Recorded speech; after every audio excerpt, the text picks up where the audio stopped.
الحمد لله نحمده ونستعينه ونستغفره ونؤمن به ونتوكل عليه ونعوذ بالله من شرور أنفسنا ومن سيئات أعمالنا من يهده الله فلا مضل له ومن يضلله فلا هادي له ونشهد أن لا إله إلا الله وحده لا شريك له ونشهد أن سيدنا وسندنا ومولانا محمدا عبده ورسوله صلى الله تعالى عليه وعلى آله وأصحابه أجمعين.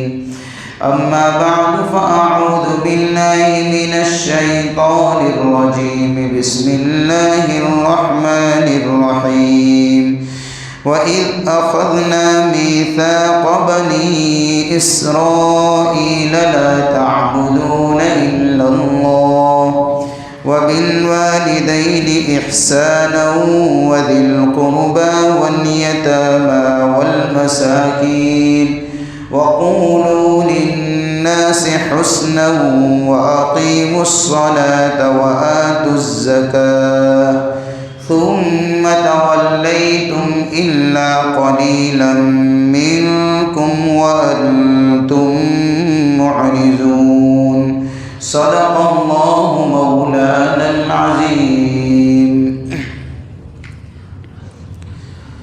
وَإِذْ أَخَذْنَا اور یاد کرو اس وقت کو جب کہ ہم نے لیا میثاق مضبوط عہد بنی اسرائیل سے لا تعبدون الا اللہ کہ تم عبادت نہ کرو اللہ کے علاوہ کسی کی وبالوالدین اور والدین کے ساتھ احسانا اچھا سلوک کرو وذی القربى اور رشتہ داروں کے ساتھ والیتامى اور یتیموں کے ساتھ والمساکین اور مسکینوں کے ساتھ اچھا سلوک کرو وقولوا للناس حسنا اور لوگوں سے اچھی بات کہو واقیموا الصلاۃ اور نماز قائم کرو وآتوا الزکاۃ اور زکوٰۃ ادا کرو ثم تولیتم پھر تم نے اعراض کیا روگردانی کی الا قلیلا منکم مگر تمہارے اندر سے تھوڑے سے لوگ وانتم معرضون اور تم اعراض کرنے والے ہی ہو. یہ ہے سورۃ البقرہ آیت نمبر 13 سے. اس کے اگلی آیت میں بات آئی تھی کہ بنی اسرائیل کا یہ دعویٰ تھا کہ بھئی اولاً تو ہم جہنم میں جائیں گے ہی نہیں، لیکن اگر کسی وجہ سے ہم کو جہنم میں جانے کی نوبت آ گئی تو ایام معدودہ وہی چند گنے چنے دن ہی ہم جہنم میں رہیں گے، پھر نجات پا کر ہم نکل جائیں گے. تو اللہ نے ان کے اس دعوے کو توڑا تھا اور اصل نجات کا مدار جس کے اوپر ہے اس کا قانون اللہ نے بیان کیا تھا اگلی آیت کے اندر کہ نجات کا دار و مدار کس پر ہے. نجات کا دار و مدار ایمان اور اعمال صالحہ پر ہے جو اگلی آیت کے اندر بیان کر دیا گیا. اب اس آیت کے اندر یہ بتایا جا رہا ہے کہ ایک طرف تو ان کا یہ دعویٰ ہے جھوٹا دعویٰ کہ ہم جہنم میں تو چند ہی دن رہیں گے، اور دوسری طرف ان سے لیے گئے جو اللہ کے عہد ہے اگر اس کے اوپر نظر دوڑائی جائے تو پوری حقیقت بھی کھول کر سامنے آ جائے گی. چنانچہ اس آیت کے اندر ان عہدوں کو ذکر کیا ہے جو اللہ نے ان سے لیے اور پھر انہوں نے ان عہد کو پورا کیا نہیں. چنانچہ اللہ فرماتے ہیں کہ سب سے پہلا عہد کیا تھا کہ لا تعبدون الا اللہ. یہ اللہ نے سب سے پہلا عہد کیا اور یہ ہر نبی کی پہلی دعوت یہی تھی. گویا کہ اگلی شریعتوں میں بھی ہمیشہ سے یہ بنیادی جو دعوت ہے جس کو توحید کی دعوت کہتے ہیں، یہ ہر نبی کے زمانے میں اور ہر شریعت کے اندر مشترک رہی ہے یہ دعوت کہ لا تعبدون الا اللہ، کہ اللہ کے علاوہ کوئی ذات ہے ہی نہیں کہ جس کی عبادت کی جائے۔ چنانچہ ہر نبی نے یہ پکار لگائی، یا قوم اعبدوا اللہ ما لکم من الہ غیر، اے میرے قوم عبادت صرف اللہ کی کرو، اس کے علاوہ تمہارا کوئی معبود نہیں ہے۔ تو یہ عہد ان سے بھی لیا گیا تھا کہ بھئی لا تعبدون الا اللہ، کہ تم اللہ کے علاوہ کسی کی عبادت نہ کرو۔ اب اگر اس عہد کے اوپر نگاہ دوڑائیں گے تو قرآن دوسری جگہ پر بیان کرتا ہے کہ انہوں نے اس عہد کا کچھ لحاظ رکھا نہیں، بلکہ کیا شروع کر دیا، اتخذوا احبارهم ورهبانهم اربابا من دون اللہ والمسیح ابن مریم وما امروا الا لیعبدوا الہا واحدا۔ اب دیکھیے عہد شکنی تو کر رہے ہیں، قرآن کہتا ہے کہ ان کو تو کہا گیا تھا کہ رب کے علاوہ، اللہ کے علاوہ کسی کی عبادت نہ کرو، اسی کو رب مانو، لیکن انہوں نے تو کیا کر دیا، اپنے پادریوں کو اور اپنے بڑے بڑے پیشواؤں کو اور اپنے بڑے بڑے گروؤں کو انہوں نے تو معبود بنا لیا، اللہ کو چھوڑ کر ان کو ہی رب بنا لیا۔ حضرت مسیح علیہ السلام یعنی حضرت عیسیٰ علیہ السلام کو انہوں نے اللہ کا بیٹا بنا دیا۔ اب یہی تو ہے عبادت کے حکم کے خلاف چلنا، اسی کو تو کہتے ہیں کہ اللہ کے علاوہ کسی اور مخلوق کو اللہ کی طرح درجہ دے دیا جائے۔ قرآن کیا کہتا ہے، وما امروا الا لیعبدوا الہا واحدا، حالانکہ ان کو تو یہ حکم دیا گیا تھا ایک الہ کی عبادت کرو۔ تو گویا کہ انہوں نے اس عہد کے خلاف کیا، جو بنیادی عہد ہے، جو ہر شریعت کے اندر مشترک دعوت رہی ہے، تو توحید کا تو ٹھکانہ نہیں تھا ان کے اندر، یہ عہد کی خلاف ورزی۔ دوسرا کیا حکم دیا تھا، وبالوالدین احسانا، دیکھو یہ حکم بھی بہت بڑا حکم ہے، والدین کے ساتھ اچھا سلوک کرو۔ ماں باپ انتہائی عظیم نعمت ہے۔ اللہ کے نبی صلی اللہ علیہ وسلم نے ارشاد فرمایا کہ ماں باپ جس سے راضی اس سے رب راضی، اور جس سے ماں باپ ناراض اس سے اللہ ناراض۔ ان کے حقوق بیان کیے گئے۔ ایک صحابی آتے حضور پاک صلی اللہ علیہ وسلم سے پوچھتے کہ سب سے زیادہ حق مجھ پر کس کا؟ کئی روایتوں میں یہ حکم آیا ہے کہ پوچھا گیا حضور سے سب سے زیادہ حق کس کا؟ کہ تیری ماں کا۔ پھر پوچھا گیا کہ کس کا؟ کہ تیری ماں کا۔ پھر پوچھا گیا کہ کس کا؟ کہ تیری ماں کا۔ پھر پوچھا گیا کہ پھر کس کا؟ کہ اب تیرے باپ کا۔ تو ماں باپ کے حقوق بیان کیے گئے، ان کے ساتھ حسن سلوک کرنا ہے، اور حسن سلوک کی 3 شکلیں ہیں۔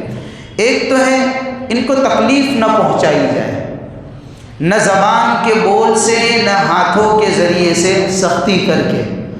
آج ماں باپ کو تکلیف پہنچائی جاتی ہے، تکلیف نہ پہنچانا یہ بھی حسن سلوک میں ہے، اور تکلیف پہنچانا یہ انتہائی بدسلوکی ہے۔ چاہے زبان سے آپ تکلیف پہنچا دو، چاہے ان کو گھر سے نکال دو، چاہے بہت سے بدبخت ایسے ہوتے ہیں جو ماں باپ کے اوپر ہاتھ بھی اٹھا دیتے ہیں، ان کی بدبختی میں کوئی شک نہیں، تو تکلیف پہنچانا چھوڑ دو اور مالی خدمت کرو ان کی۔ اولاد مالدار ہے، اگر ماں باپ کچھ تنگ دست ہے، ہو سکتا ہے ایسا کہ اللہ نے اولاد کو مال عطا فرمایا لیکن ماں باپ کے پاس نہیں ہے، تو اب ماں باپ کی ضروریات کا خیال رکھیں، ان کو مالی اعتبار سے جو ضرورت ہو ان کے لیے خزانے کھول دے۔ جب اللہ نے تجھے دیا ہے، تجھے خدمت کا موقع دیا ہے، تو مالی خدمت بھی کرے، بدنی خدمت بھی کرے، کہ اگر بوڑھے ہو گئے ہیں، سہارے کی ضرورت ہے تو ان کو سہارا دیں، ان کے سامنے اونچی آواز سے بات نہ کرے، انتہائی عظمت اور احترام کے سامنے ان کے سامنے پیش آئے۔ یہ ساری چیزیں ہیں، یہ ماں باپ کے ساتھ حسن سلوک ہے، اور جب ماں باپ کے ساتھ حسن سلوک کرے گا تو ظاہر سی بات ہے اس کو اللہ کی رضامندی نصیب ہوگی، اور یہ قرآن کا حکم ہے۔ اللہ کی عبادت کے بعد، لا تعبدون الا اللہ کے بعد جس حکم کو اللہ نے حقوق العباد میں سے مقدم کیا ہے، وہ سب سے پہلا حکم ماں باپ کا ساتھ احسان کرنا ہے اور ان کے ساتھ میں حسن سلوک کرنا ہے۔ حضرت موسیٰ علیہ السلام نے ایک مرتبہ اللہ سے دعا کی کہ اللہ میرا جنت میں رفیق کون ہوگا، میرا ساتھی۔ دعا کون کر رہا ہے؟ جلیل القدر پیغمبر دعا کر رہے ہیں۔ ہاں، اللہ کے انتہائی عظیم پیغمبر دعا کر رہے ہیں، اور اللہ سے دعا کر کے کیا کہہ رہے کہ اللہ میرا جنت میں ساتھی کون ہوگا؟ تو اللہ تعالیٰ نے حضرت موسیٰ علیہ السلام سے کہا کہ موسیٰ تم اپنے ساتھی کو دیکھنا چاہتے ہو کہ چلیے دکھاتے ہیں، جاؤ فلاں بازار میں جاؤ، وہاں گوشت کی ایک دکان ہوگی، ایک کسائی ہوگا جو گوشت کو بیچتا ہے، اس کا کاروبار ہے، وہاں چلے جاؤ، وہ تمہارا ساتھی ہے۔ تو موسیٰ علیہ السلام نکل گئے کہ آخر میرا ساتھی اور وہ بھی کسائی، گوشت کاٹنے والا۔ جا کر دیکھا تو جہاں کا پتہ دیا گیا تھا وہاں جا کر پہنچے ہیں تو یہ گوشت کی دکان کا مالک جو تھا وہ اپنی دکان کو بند کر رہا تھا۔ حضرت موسیٰ علیہ السلام نے اس سے کہا کہ بھئی اجنبی کو مہمان بناؤں گے 1-2 دن کے لیے، کہ چلیے اب میرے مہمان، اب اس کو بھی پتہ نہیں ہے کہ موسیٰ ہے۔ اب یہ تو لے گئے گھر کے اوپر، تھوڑا سا گوشت لے کر نکلا تھا، گھر پر جا کر جلدی جلدی گوشت پکاتا ہے، یعنی کھانا پکاتا ہے، اور ایک بڑھیا چارپائی پر سوئی ہوئی تھی، اس کو لے کر پھر آتا ہے۔ انتہائی ضعیف اور کمزور بوڑھی عورت چارپائی کے اوپر، بالکل جسم گل چکا تھا، ہڈیاں ہی نظر آ رہی تھی۔ تو اس نے اس بڑھیا کو کھانا کھلایا، شوربہ وغیرہ جس طریقے سے، اس کے کپڑے چینج کیے، گندے کپڑے جو تھے اس کو دھوئے، دوسرے کپڑے پہنائے۔ اس کے بعد اس بڑھیا نے کچھ زبان سے آواز نکالی اور کچھ کہا، اس کے ہونٹ ہل رہے تھے تو پتہ نہیں چلا۔ تو موسیٰ علیہ السلام نے کان لگا کر سنا کہ بڑھیا کیا کہتی ہے۔ تو اس بڑھیا نے اپنے لڑکے کو یہ دعا دی کہ اللہ تجھے جنت میں موسیٰ کا ساتھی بنا دے۔ تو حضرت موسیٰ علیہ السلام نے اس کسائی سے کہا کہ خوش ہو جا، تیری ماں نے جس دعا کا ذکر کیا ہے وہ موسیٰ میں ہو، اور اللہ تجھے جنت میں میرا ساتھی بنائے گا۔ کم صلہ ہے ماں باپ کی خدمت کا، انتہائی عظیم صلہ ملتا ہے اس کا، اور آج اس کو کوئی اور کیوں نہ ہو، اس لیے کہ ماں باپ یہ اولاد کے وجود میں آنے کا ظاہری سبب ہے۔ انسان کے وجود میں آنے کے پیچھے حقیقی طاقت رب کی ہے، لیکن اسباب کی دنیا میں ظاہری سبب اگر کوئی ہے، اولاد کے وجود میں آنے کا ذریعہ اگر کوئی ہے تو اس کے ماں باپ ہیں۔ اور ماں باپ اگر اولاد کے ساتھ میں کوئی احسان کرتے ہیں، اس احسان کے پیچھے وہ کوئی بدلہ اور کوئی غرض نہیں چاہتے ہیں۔ یہ وہ احسان ہے ماں باپ کا، مطلبی احسان نہیں ہوتا ہے، غرضی احسان نہیں ہوتا ہے۔ لوگ دنیا میں دوسرے لوگوں پر یا ایک دوسرے پر احسان کریں گے تو یہ سمجھ کر کہ بھئی آج اس کی مدد کرو، کل ہمارے کام آئے گا، آج اس کو کچھ دے دو، کل وہ ہم کو دے گا۔ تو جتنے بھی احسانات ہوتے ہیں، سارے احسانات کے پیچھے انسان کی غرض اور اس کا مطلب چھپا ہوتا ہے۔ ماں باپ کا احسان جو اولاد پر ہوتا ہے، اس کے پیچھے ماں باپ کوئی مطلب چھپا کے نہیں رکھتے، بس صرف احسان، مطلب احسان ہی کرنا ہے، ہماری اولاد ہے، وہ کچھ نہیں چاہتے اولاد سے۔ اور ماں باپ وہ ہستی ہے کہ اپنے اولاد کے کمال اور ترقی کے لیے ہمیشہ محنت کرتے ہیں، کوشش کرتے ہیں، آرزویں کرتے ہیں، تمنائیں کرتے ہیں کہ ہماری اولاد ہم سے آگے بڑھے۔ باقی دنیا کے اندر کوئی رشتہ ایسا نہیں ہے جو یہ سوچتا ہو کہ ہم سے یہ آگے بڑھے۔ یہ صرف ماں باپ کا رشتہ اولاد کے ساتھ میں جو ہے، یہی ماں باپ چاہتے کہ ہماری اولاد ہم سے اچھا اور آگے بڑھے۔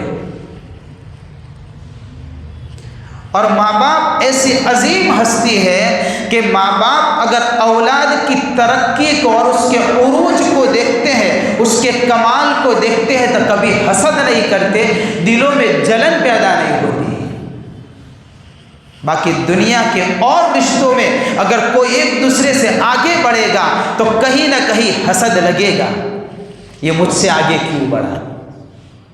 تو یہ وہ محبت ہے ماں باپ کی کہ جس محبت کے پیچھے ان کی کوئی غرض نہیں ہے سوائے اولاد سے پیار اور محبت کے، اور ان کو ترقی کر کے اور ان کی تربیت کر کے عروج اور کمال تک پہنچانا۔ اس لیے اللہ تعالیٰ نے گویا کہ دوسرا حکم فرمایا وَبِالْوَالِدَيْنِ إِحْسَانًا، اور یہ عہد ان سے بھی لیا گیا تھا کہ والدین کے ساتھ میں حسن سلوک کرو، بدسلوکی مت کرو۔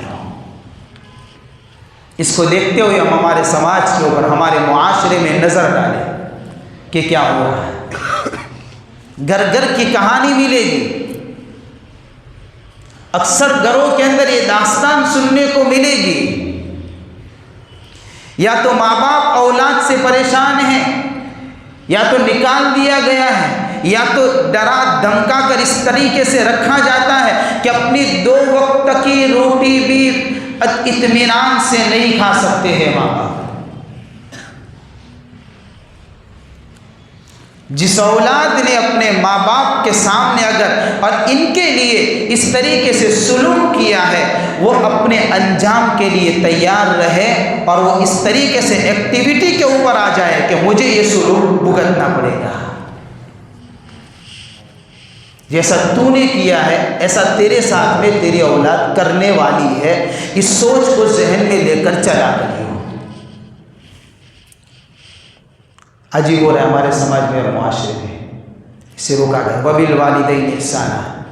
تیسرا کیا عہد لیا گیا تھا؟ وَذِي الْقُرْبَى، رشتہ داروں کے ساتھ میں حسن سلوک کرو۔ پھر آپس کے جو رشتے ہوتے ہیں ان رشتہ داروں کے ساتھ میں بھی اچھا سلوک کرو، مالی ضرورت ہے مال کے ذریعے سے مدد کرو، کوئی ایسی خدمت کی ضرورت ہے ان کی خدمت کر کے مدد کرو، صلہ رحمی کرو، رشتوں کو جوڑو، ان کو کاٹو نہیں، ان کو توڑو نہیں۔ اللہ کے نبی نے فرمایا لا يدخل الجنت قاطع، رشتوں کو توڑنے والا کبھی جنت میں نہیں جائے گا۔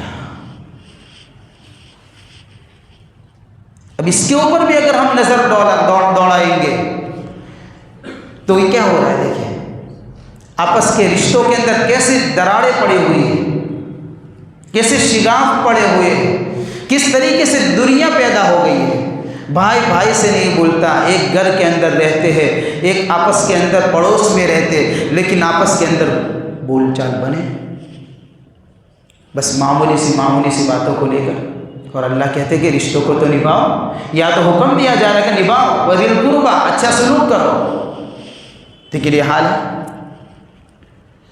رشتوں کو اگر نبھایا جائے گا خاندان میں اتحاد آئے گا، اتفاق آئے گا، یہ اتحاد اور یہ اتفاق دھیرے دھیرے سماج اور معاشرے کو اتحاد والا اور متفق بنائے گا، سماج کو پھر وہ اتحاد والا بنائے گا، اور سماج کے اندر سے پڑے ہوئے شگاف اور یہ دراڑیں نکل جائے گی۔ پہلے ایک خاندان تو جڑ جائے، ہمارے تو ایک ہی خاندان کے اندر کئی جگہ سے یعنی کہ وہ نہیں دیوار کے اندر تیراڑ پڑ جاتی ہے، شگاف پڑ جاتا ہے، اس طریقے سے ہمارے تو ایک ہی خاندان میں کئی تیراڑیں ہو چکی ہیں، تو سماج کہاں سے متحد ہوگا؟ معاشرے میں کہاں سے اتحاد آئے گا؟ جبکہ خاندان کی کہانی یہ ہے۔ اس لیے اللہ حکم فرماتے وذی القربیٰ، رشتہ داروں کے ساتھ میں اچھا سلوک کرو، والیتامیٰ، اور یتیموں کے ساتھ میں اچھا سلوک کرو۔ اس لیے کہ یتیم کس کو کہتے ہیں؟ یتیم اس کم سن اور نابالغ بچوں کو کہا جاتا ہے جس کے سر کے اوپر باپ کا سایہ نہ ہو، وہ کما نہیں سکتا، وہ اپنی ضروریات پوری نہیں کر سکتا، وہ بے سہارا ہو چکا ہے۔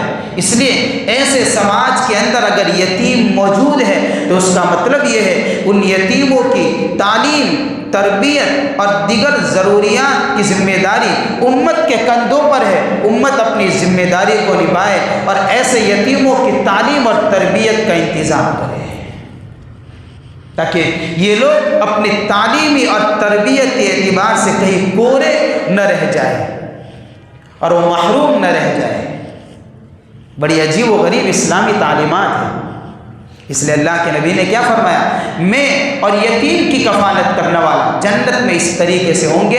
اپنے مبارک ہاتھ کے اندر انگلیوں سے اس طریقے سے اشارہ کیا تھا، یعنی اس کو حضور کا پڑوس ہونا نصیب ہو جائے گا۔ اور ایک دوسری روایت میں آیا کہ اللہ کے نبی صلی اللہ علیہ وسلم نے ارشاد فرمایا کہ اگر کسی یتیم کے سر پر ہاتھ پھیرے گا کوئی تو اس کے سر کے بال کے برابر اس کو نیکی ملے گی۔ معمولی عمل ہے۔ اور ایک روایت میں تو یہاں تک آیا کہ اگر کسی آدمی کا دل سخت ہو چکا ہے، وہ یتیم کی پرورش کرے، اللہ اس کے دل کے اندر نرمی پیدا کرے گا، اللہ اس دل کے اندر رقتیں ڈالے گا، نرمی ڈالے گا۔ سخت دلوں کا علاج یہ ہے کہ یتیم کا ساتھ دے۔ اس لیے کہا جائے یتیموں سے حسن سلوک کرو۔ اس لیے اللہ کے نزدیک سب سے زیادہ محبوب گھر وہ ہے جس گھر کے اندر یتیم پلتا ہو اور اس کی تعلیم اور تربیت کا وہ گھر والے انتظام کرتے ہو۔ اور سب سے زیادہ قابل نفرت اللہ کی نگاہ میں وہ گھرانہ ہے جس گھر کے اندر یتیم پلتا ہو لیکن اس کے ساتھ میں بدسلوکی کی جاتی ہو۔ عجیب یہ داستانیں بھی سننے کو ملے گی ہم کو۔ تو یتیم ہو گیا، اب اس کے مال کو ہڑپنے کی فکر کریں گے، اور کس نیت سے ہڑپ کریں گے؟ اس کے اوپر خرچہ تو ہمج کریں گے۔ اب تو بڑے راستے نکال لیے ہیں یتیموں کے مال کھانے کے۔ ارے آج امت کے سامنے اس طریقے سے ہیلے بہانے بنا کر کسی یتیم کا مال ہڑپ کر کے کھا جاؤں گے، رب کے دربار کے اندر ہم کیا جواب دیں گے؟ وہاں تو حقیقت کھلنی ہی کھلنی ہے۔ ہم لوگوں کو تو دھوکہ دے سکتے ہیں، اللہ کے سامنے ہم کیا کہیں گے؟ اس لیے قرآن حکم دیتا ہے یتیموں کے ساتھ بھی حسن سلوک کرو، آگے مسکینوں کے ساتھ میں بھی حسن سلوک کرو۔ اس لیے کہ مسکین کس کو کہتے ہیں؟ مسکین ایسے آدمی کو کہتے ہیں جس کی آمدنی سے زیادہ اس کا خرچہ زیادہ۔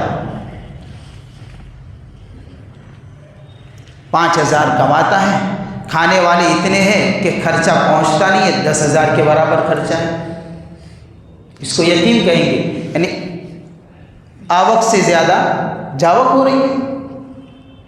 اب ایسے مسکین بھی بہت سارے ملیں گے سماج اور معاشرے کے اندر۔ ہم تو کیا دیکھتے، کماتا تو ہے، ارے بھائی کماتا ہے وہ مت دیکھیے، کھاتے کتنے ہیں اس کے پیچھے یہ دیکھیے، کھاتے کتنے ہیں وہ دیکھیے۔ ایک کما رہا ہے، کھانے والے 10 ہیں، اب اس کے 5,000 سے 10 کا کہاں سے چلے گا بھائی؟ موجودہ تو ماحول کے اندر تو بھائی 5 میں تو 2 کا بھی نہیں چل سکتا، مشکل سے 1 کا چلے گا۔ اب ایسے مسکینوں کو سہارا کون دے گا؟ کہ سماج کے لوگ دیں گے جن کو اللہ نے مالی اعتبار سے مضبوط بنایا ہے۔ یہ مال ان کا نہیں ہے، ہاں یہ اللہ کی امانت ہے جو ان کے پاس رکھا ہوا ہے۔ اس لیے وہ صرف زکوٰۃ نکال کر یہ نہ سمجھے کہ ہم نے احسان کر دیا، اور بھی حقوق ادا کریں، اور بھی حقوق ادا کریے، نکالیے، ورنہ یہ مال ہمارے بھی کام میں نہیں آئے گا۔ آج یہی ہو رہا ہے، ہم زکوٰۃ دے کر بھی احسان کرتے ہیں، زکوٰۃ دے کر بھی احسان کرتے، ارے یہ تو اللہ کا فریضہ ادا کیا ہے، تو نے کون سا احسان کیا؟ تو شکر ادا کر کہ اللہ نے غریب کی مدد کے لیے تجھے یہ لائق بنایا کہ تیرے ہاتھ سے زکوٰۃ پہنچائی ہے۔ یہ تو اللہ نے تجھے اس لائق بنایا ہے، ورنہ تیرے اندر کون سا کمال رکھا ہے کہ تو احسان کرے گا؟ تو ہی خود اللہ کے احسان کے نیچے دبا ہوا ہے، تو احسان کرے گا کسی کو؟ اس لیے جن کو اللہ نے مال دیا ہے وہ مسکینوں کا اور بے سہاروں کے اوپر مدد کرے، مالی ضروریات کو پوری کرے، سماج اور معاشرے کے اوپر نگاہ دوڑائے، ڈھونڈ ڈھونڈ کر تلاش کر کر کے چپکے سے ان تک پہنچائے تاکہ وہ ذلیل نہ ہوئے۔ وقولوا للناس، اور لوگوں کے ساتھ اچھی بات کہو، یہ بھی ان سے حد لیا گیا تھا۔ اچھی بات کیسے؟ اس کے بھی مختلف طریقے ہیں۔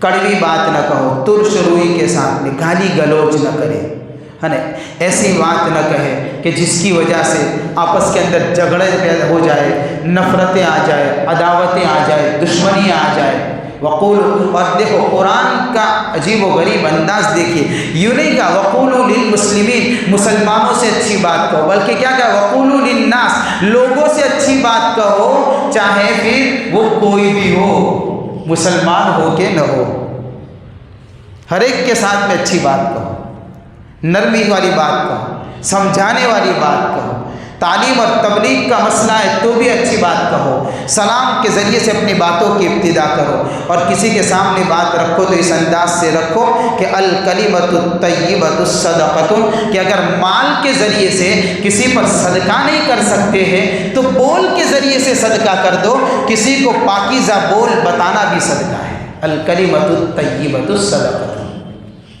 پاکیزہ بول بتانا بھی صدقہ ہے۔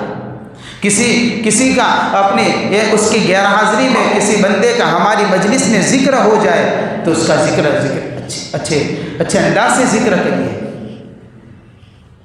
یہ ہے اچھی باتوں کے بہت سارے شکل، آپس میں بیٹھو تو اچھی بات کرو، دوستوں سے ملو تو اچھی بات کرو، تعلیم اور تبلیغ والا مسئلہ ہو تو اچھی بات کرو، سمجھانے والی بات کرو، ہماری بات کے اندر ایسی سختی نہ ہو، ایسی دشمنی نہ ہو، ایسی عداوت نہ ہو، ایسا بغض نہ ہو، ایسی نفرت نہ ہو کہ جس کی وجہ سے آدمی کے دل کے اندر کراہیت محسوس ہو، یہ نہیں ہونا چاہیے۔ وقولوا للناس، اچھی بات کرو، واقیموا الصلاۃ، اور کیا کرو نماز قائم کرو، اللہ کا انتہائی عظیم فریضہ ہے، اور کیا کرو وآتوا الزکاۃ، زکوٰۃ ادا کرو۔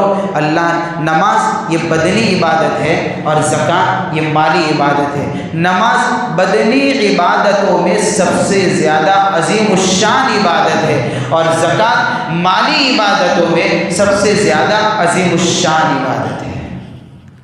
لہذا ان فرائض کو اور ان احکامات کو جو اللہ نے ان سے عہد لیے تھے، اللہ فرماتا ہے کہ ہم نے ان سے یہ عہد لیا تھا کہ یہ کرو، لیکن کیا ہوا ثم تولیتم الا قلیلا منکم وانتم معرضون، یہ عہد تو پورے کیے نہیں انہوں نے، اہل کتاب نے، نہ اللہ کی عبادت کا عہد پورا ہوا، والدین کے ساتھ حسن سلوک، رشتہ داروں کے ساتھ کہو، یتیموں کے ساتھ کہو، مسکینوں کے ساتھ کہو، لوگوں سے اچھی بات کے متعلق بات کہو، نماز کے بارے میں سوچو، زکوٰۃ کے بارے میں، یہ جتنے بھی عہد لیے گئے کہ ایک بھی عہد میں تو پورے اترے نہیں، اور کہتے ہیں کہ جہنم کی آگ ہم کو نہیں چھوئے گی۔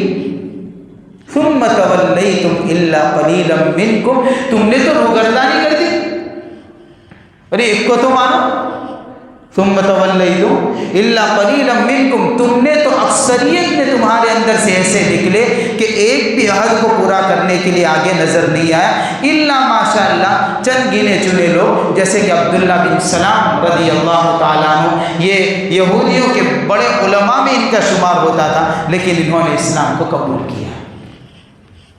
تو ایسے چند ہی گنے چنے ایک دو کہیں مل جائیں گے، ورنہ اکثریت نے تم نے تو روگردانی کر دی تھی، تمہارے بڑوں نے بھی، یعنی تمہارے پچھلے باپ داداؤں نے بھی روگردانی کی، اور حضور کے زمانے میں جو اہل کتاب موجود ہیں ان کو بھی کہا جاتا ہے کہ تم نے بھی تو روگردانی کی، ایک بھی حد تو پورا نہیں کیا، اور کیوں اس طریقے سے وَأَنْتُمْ مُعْرِضُونَ، اس لیے کہ یہ فطرت تمہارے اندر آ چکی ہے کہ کسی بھی بات کو نہ ماننا اور اس سے منہ پھیر لینا، یہ تمہاری طبیعت بن چکی ہے۔ قرآن کہتا ہے تمہاری طبیعت بن چکی ہے، کس کو کہہ رہا ہے؟ اہل کتاب کو کہا جا رہا ہے، اس لیے تم سے تو یہی امید لگا سکتے ہیں، دوسری امید تو کیا لگائے کہ بھئی تم سمجھنے والے نہیں، جب تمہاری عادت یہ ہے، تمہارے اسلاف نے نہیں مانا، یعنی یعنی کہ بڑوں نے، باپ داداؤں نے جب نہیں مانا تو تم سے پھر دوسری امید تو کیا لگائیں گے؟ ایک دو گنے چنے لوگ جو آئے وہ آئے، چند ہی گنے چنے لوگ۔ دیکھیں یہ عہد کس سے لیا گیا تھا؟ بنی اسرائیل سے لیا گیا تھا، برابر، لیکن انہوں نے عہد کو پورا نہیں کیا۔ یہی عہد امت محمدیہ سے لیا گیا، وَاعْبُدُوا اللَّهَ وَلَا تُشْرِكُوا بِهِ شَيْئًا وَبِالْوَالِدَيْنِ إِحْسَانًا وَبِذِي الْقُرْبَى وَالْيَتَامَى وَالْمَسَاكِينِ وَالْجَارِ ذِي، پوری آیت ہے کہ تم بھی کہ اللہ کی عبادت کرو اور اللہ کے ساتھ میں شریک مت کرو، ماں باپ کے ساتھ میں حسن سلوک کرو، وَلَا تُشْرِكُوا بِالْوَالِدَيْنِ إِحْسَانًا، وَبِالْ رشتہ داروں کے ساتھ میں، دور کے رشتہ داروں، قریب کے رشتہ داروں، یتیم ہو، یہ ہو وہ، تو یہ عہد ہم سے بھی لیا گیا، لہذا ہم بھی ان عہدوں کو پورا کریں، ہم کو بھی حکم ہے، اور یہ سارے جیسے اگلی شریعتوں میں احکام تھے یہی احکام ہم کو بھی ملے۔ ہماری ذمہ داری ہے کہ ہم سے کہیں ایسا نہ ہو کہ کوئی ایک کے اندر کوتاہی ہو جائے اور ہم بھی انہی کے صف میں شامل ہو جائے کہ جن کے بارے میں اللہ نے یوں کہا کہ ان کی تو فطرت ایسی ہو گئی ہے کہ یہ روگردانی ہی کرتے ہیں۔ اللہ ہماری حفاظت فرمائے۔ وآخر دعوانا الحمد للہ رب العالمین۔